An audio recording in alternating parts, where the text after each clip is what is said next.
Hello India, आप सबको नमस्कार और प्रणाम है। आज फिर से एक बार स्वागत है 1 मिनट 1 कॉन्सेप्ट यूट्यूब चैनल में।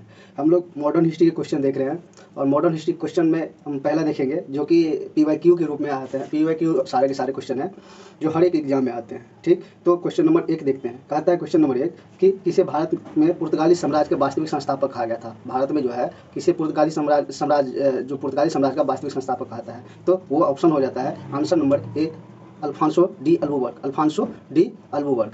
ठीक, ऑप्शन नंबर 1 हो जाता है अल्फांसो डी अल्बुकर्क। इसके लिए कुछ डिटेल एक्सप्लेन देखते हैं। इसके लिए क्या कौन थे अल्फांसो डी अल्बुकर्क, तो पुर्तगाली के बारे में थोड़ा सा जानते हैं। पुर्तगाली के बारे में कहता है कि 17 मई 1498 को वास्को डी गामा भारत आते हैं। कब आते हैं? 17 मई 1498 को वास्को डी गामा भारत आते हैं। और इसका कंपनी, पुर्तगाली कंपनी का नाम क्या था? एस्टाडो द इंडिया। क्या नाम था? एस्टाडो द इंडिया। स्थापित कहाँ होता है? कोचीन में होता है। ठीक, और प्रथम गवर्नर, इसके प्रथम गवर्नर जो बनते इसको कंपनी के, फ्रांसिस्को डी अल्मेडा बनते। कौन बनते हैं? Francisco de Almeida. और कब से कब तक बनते रहते हैं? 1505 से लेकर के 1509 तक बने रहते हैं। इसी ने क्या किया था? फ्रांसिस्को डी अल्मेडा ने ब्लू वाटर पॉलिसी लाता है। और इस ब्लू वाटर पॉलिसी के तहत क्या किया जाता है? अरब सागर और हिंद महासागर एरिया में जो है अपना किलाबंदी करता है। अरब सागर में, अरब सागर और हिंद महासागर क्षेत्रों में,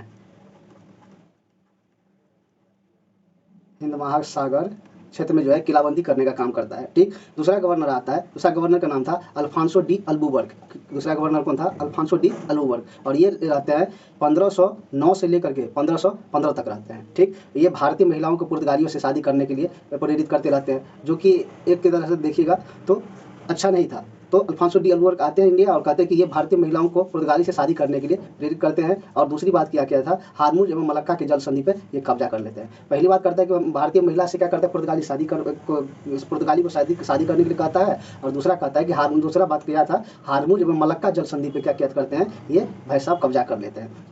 तो अल्बुकर्क के बारे में ये था। तीसरी बात अल्बुकर्क के बारे में जानते हैं। इसने 1510 में बीजापुर के सुल्तान यूसुफ आदिल शाह से गोवा को छीन लेता है। तीसरी काम ये काम क्या करता है कि 1510 ईस्वी में बीजापुर के सुल्तान था, कहाँ के सुल्तान, ये याद रखिएगा, बीजापुर के सुल्तान से यूसुफ आदिल शाह था, उससे क्या करता है? गोवा छीन लेता है। और चौथी काम क्या था? कार्टेज अल्मेडा पद्धति को लागू करता है। कौन सा पद्धति? कार्टेज अल्मेडा पद्धति। एक था ब्लू वाटर पॉलिसी, वो कोई और लाया था, लेकिन ये कार्टेज अल्मेडा पद्धति को लागू करते हैं फ्रांसिस्को डी अल्बुकर्क। ठीक, इसके तहत कार्टेज अल्मेडा पद्धति के तहत क्या होता था कि इसके तहत जो था अरब सागर से गुजरने वाले सारे जहाज़ों पर हिंद महासागर में टैक्स लेते थे। जैसे क्योंकि ये क्या नाम है सो कोची में अपना कंपनी स्थापित किया था और वहीं पे रहते थे। और अरब सागर से जो भी जहाज़ें गुजरती थी उस पे के ऊपर जो है हिंद महासागर जाने के बाद उस पर टैक्स लेते थे। और इन्होंने क्या किया था? काली मिर्च और गोला बारूद पे ये रोक लगा देते थे, क्योंकि ये काम खुद ये करते थे, क्योंकि काली मिर्च और गोला बारूद का काम ये काम किया करते थे, खुद ले जाया करते थे। ठीक, उपयुक्त कारणों से अल्फांसो डी अल्बुकर्क को भारत में पुर्तगाली का भारत में वास्तविक संस्थापक माना जाता है। यही सब जितने काम किए थे, 4-5 काम, इसी कारण जो है सो अल्फांसो डी अल्बुकर्क को जो है उसको जो है भारत में क्या नाम है सो वास्तविक संस्थापक कहा गया था। ठीक, अगला क्वेश्चन देखते हैं। अगला क्वेश्चन है अल्बुकर्क ने बीजापुर के सुल्तान से गोवा छीना था। किसके? बीजापुर। कहाँ के सुल्तान से गोवा छीनता है? बीजापुर के सुल्तान से। कौन था वो? यूसुफ आदिल शाह। हम लोग पीछे देख चुके हैं। ठीक, अगला क्वेश्चन देखें हम लोग। अगला क्वेश्चन देखिएगा, पुर्तगाली की पहली फैक्ट्री कालीकट में 1500 ईस्वी में स्थापित किसने किया था? तो पुर्तगाली की पहली फैक्ट्री 1500 ईस्वी में स्थापित किया था पेट्रो अल्वारेज कब्रल। ठीक, कौन क्या था? Petro Alvarez Cabral. ठीक, ये किया था। ऑप्शन नंबर सी हो जाएगा इसका। बात करते हैं अगला क्वेश्चन की। तो भारत से भारतीय वस्त्रों को प्रमुख निर्यात की वस्तु बनाने का श्रेय किसे दिया जाता है? भारत से जो है भारतीय वस्तुओं को ले जाते थे और भारतीय वस्तुओं में से एक था वस्त्र। कौन था ये? एक वस्त्र। इसको प्रमुख निर्यातक की वस्तु बनाने का श्रेय किसे जाता है? वो श्रेय जो जाता है वो फ्रांसीसियों को जाता है। जो फ्रांसीसी क्या करते थे? सूती वस्त्रों को ले जाया करते थे यहाँ से ज़्यादातर। ठीक, अगला क्वेश्चन देखते हैं हम लोग। अब फ्रांसीसी के बारे में कुछ जानने की कोशिश करते हैं। क्या था फ्रांसीसी क्या किया करते? तो फ्रेंच राजा लुई 14। कौन था फ्रेंच राजा? लुई 14 के समय में एक वहाँ के वित्त मंत्री हुआ करते थे। एक वित्त मंत्री हुआ था, उसका नाम था कोलबर्ट। क्या नाम था उसका? कोलबर्ट। इन्होंने क्या किया? 1764 ईस्वी में एक कंपनी बनाते हैं और उसका नाम क्या देते हैं? French east India company. क्या नाम देते हैं इसका नाम? फ्रेंच ईस्ट इंडिया कंपनी नाम देते हैं। और इस कंपनी को जो है भारत के साथ व्यापार करने की अनुमति मिल जाती है। और अनुमति मिलते ही इन्होंने क्या करते हैं, पहली फैक्ट्री बनाते हैं सूरत में। कब बनाते, कहाँ बनाते हैं, सूरत में। पहली फैक्ट्री कहाँ बनाते हैं, सूरत में बनाते हैं। और कब बनाते हैं, 1668 ईस्वी में। ठीक। फ्रेंच की दूसरी फैक्ट्री बनती है 1669 ईस्वी में। ठीक। और वो बनती है मसूलीपट्टनम में। कहाँ बनती है, मसूलीपट्टनम में स्थापित होती है। मुख्यालय बनाया गया पांडिचेरी को। अब ये कंपनी तो स्थापित कर लिया पहले सूरत में और मसूलीपट्टनम में, लेकिन ये अपना मुख्यालय जो है हेडक्वार्टर जो बनाता है पांडिचेरी में बनाता है। कब बनाता है वो पांडिचेरी में हेडक्वार्टर, 1673 ईस्वी में बनाता है। कब बनाता है, 1673 में। इसके फ्रेंच जो थे उसके वास्तविक संस्थापक की बात करें, फ्रेंच जो इंडिया आए थे उसके कंपनी का वास्तविक संस्थापक की बात करें तो वो डुप्ले था। कौन था वो, डुप्ले हुआ करते थे। ठीक। इसी तरह से देखते हैं हम लोग अगला क्वेश्चन देखते हैं। कह रहा है कि डचों को भारतीय व्यापार से अलग करने में कौन सफल रहा। जैसे डच जो थे, डच आए इंडिया, कहाँ आए डच आते हैं, कहाँ पे आते हैं, इंडिया आते हैं।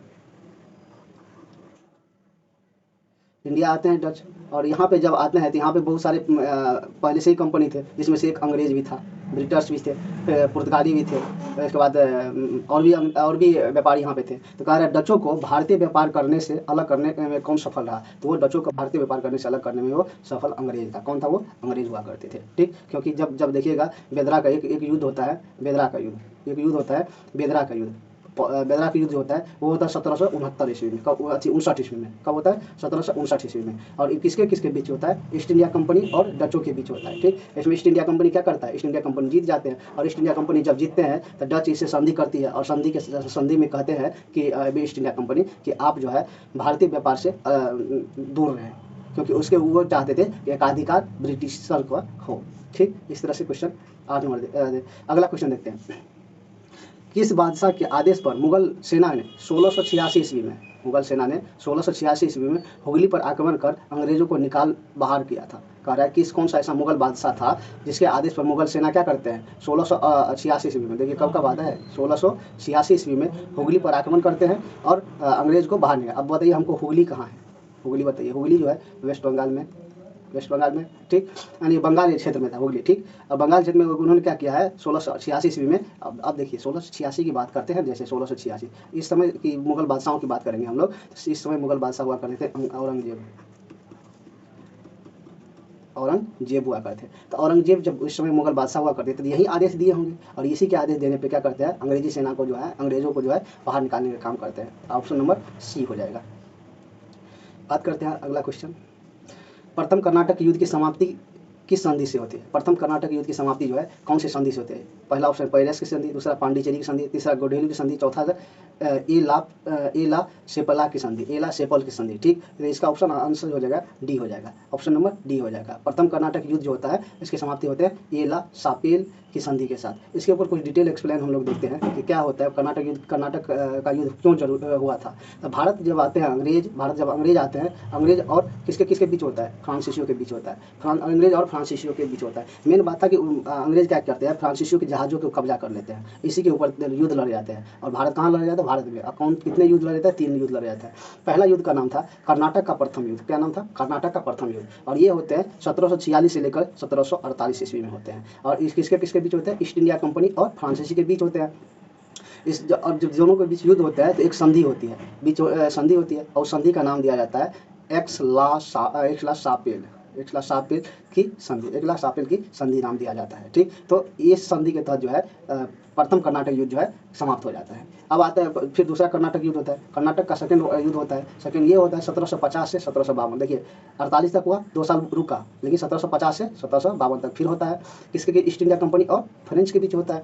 और इस संधि को जो है खत्म करने के लिए, इस कर्नाटक युद्ध को खत्म करने के लिए एक संधि होता है जिसका नाम था पांडिचेरी की संधि कहें या गोडेहू की संधि कहते हैं। पांडिचेरी की संधि या गोडेहू की संधि कहते हैं। तीसरा कर्नाटक युद्ध होता है, कर्नाटक का तीसरा युद्ध होता है, और ये होता है 1756 से लेकर के 1763 में। ईस्ट इंडिया कंपनी और फ्रेंच के बीच होता है। किसके बीच होता है, ईस्ट इंडिया कंपनी और फ्रेंच के बीच होता है। और तीसरा कर्नाटक युद्ध जो है एक संधि के साथ खत्म होता है, वो संधि का नाम है पेरिस की संधि। क्या नाम है, पेरिस की संधि के साथ जो है इस युद्ध को खत्म कर दिया जाता है। तो इस तरह से देखिएगा, तो जब अंग्रेज और फ्रेंच के बीच जो है तीन कर्नाटक युद्ध होते हैं, और उस युद्ध का परिणाम क्या होता है, संधियों के माध्यम से उसको खत्म किया जाता है। अगला क्वेश्चन देखते हैं।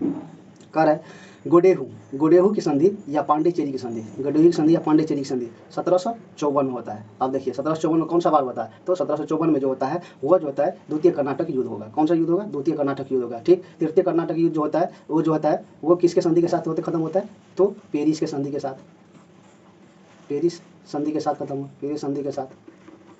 ठीक, प्रथम कर्नाटक युद्ध जो होता है वो जो होता है ए ला सापेल की संधि के साथ, एला सापेल की संधि के साथ वो खत्म होता है। अगला क्वेश्चन देखते हैं हम लोग। अगला क्वेश्चन क्या है, कारण वांडीवास का युद्ध। वांडीवास का युद्ध जो है 1760 में होता है। कब होता है, 1760 में होता है। में अंग्रेज का नेतृत्व जो है, अंग्रेज का नेतृत्व किसने किया था। वांडीवास के युद्ध जब 1760 में होता है तो अंग्रेज जो थे उनके तरफ से कौन था, तो वांडीवास का युद्ध के बारे में देखते हैं। ये 1760 में होते हैं और किसके किसके बीच होते हैं, ईस्ट इंडिया कंपनी और फ्रेंच के बीच होता है। किसके किसके बीच होता है, ईस्ट इंडिया कंपनी और फ्रेंच के बीच होता है। इसमें जो ईस्ट इंडिया कंपनी की तरफ से सर आयर कूट थे, कौन थे, सर आयर कूट। और इसका परिणाम क्या है, वांडीवास का युद्ध, वांडीवास का युद्ध का परिणाम हुआ ईस्ट इंडिया कंपनी जीत जाते हैं। तो इसका आंसर क्या हो जाएगा, आंसर बी हो जाएगा, सर आयर कूट हो जाएगा। वांडीवास के युद्ध का नेतृत्व जो है अंग्रेज की तरफ से कर रहे थे, सर आयर कूट कर रहे थे। ठीक, अगला क्वेश्चन देखते हैं। कर्नाटक का तृतीय युद्ध किसके संधि के साथ, किसके संधि के फलस्वरूप समाप्त हुआ। कौन सा संधि हुआ था कर्नाटक का तृतीय युद्ध, अब ये तो सालेपला संधि प्रथम फर्स्ट युद्ध था।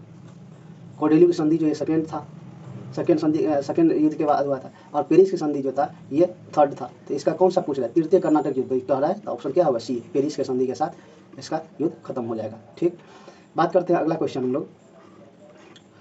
अगला क्वेश्चन देखिए, तो अल्बुबर्क ने गोवा को 1510 ईस्वी में किससे छीना था। अल्बुबर्क कहा है, अल्बुबर्क यानी इसका पूरा नाम देखिएगा अल्फांसो